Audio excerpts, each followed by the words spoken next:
Grand événement, c'est d'abord une très grande joie, c'est quelque part aussi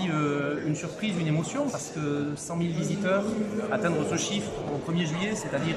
7 mois après l'ouverture du musée, c'est quand même un chiffre qu'on n'attendait pas. Et ça montre à quel point il y avait quand même beaucoup d'attentes autour de ce musée et qu'il est déjà approprié par ses visiteurs. Et ça, c'est très très réjouissant, parce qu'on a là, la saison touristique n'a pas encore commencé. Voilà, déjà 100 000 visiteurs, c'est un motif de très grande satisfaction. On avait estimé qu'en année de réouverture, parce qu'il y aurait une curiosité un peu particulière, on pourrait peut-être, dans les prévisions les plus hautes, atteindre 120 000 visiteurs sur 12 mois. Donc atteindre déjà le chiffre de 100 000 en 7 mois à peine. Oui, ça nous engage aussi, j'allais dire ça nous oblige,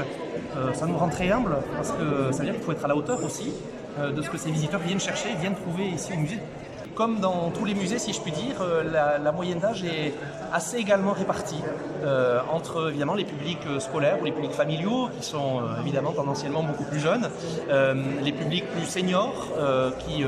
ont parfois effectivement l'habitude fréquente de se rendre dans les musées ou dans les espaces culturels, mais aussi une part très importante à la fois de jeunes adultes et d'actifs qui viennent fréquenter ce musée à d'autres horaires et avec d'autres réflexes. C'est un lieu de contemplation, de plaisir, d'émerveillement. On s'y sent à l'aise, on s'y sent, je veux dire, comme chez soi, et on voit des visiteurs venir et revenir, parfois même pour passer 5 minutes devant une œuvre, parfois même sans regarder aucune œuvre, parce que le patio est en accès libre, parce que la cour est en accès libre, parce que le lieu est un espace public ouvert à toutes et à tous, et qu'on s'y sent bien. Et que cet espace est vraiment devenu un forum au cœur de la ville, un lieu public, et c'était bien ça, tout le projet de ce musée, et donc évidemment on s'en réjouit. Ce qui est très impressionnant aussi dans les chiffres de fréquentation, c'est de se rendre compte que c'est un musée qui était d'abord attendu par la population locale, les Bayonnaises et les Bayonnais en particulier, qui comptent au global, tout ce qui va être Iparraldé, je veux dire, pour un tiers de la fréquentation. Mais les visiteurs venus des Gualdais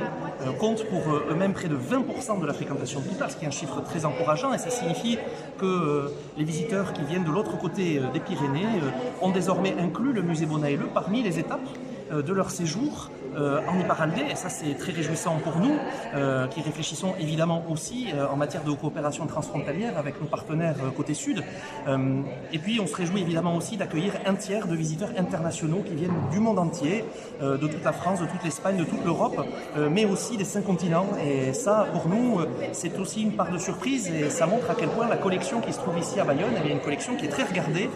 de manière très globale.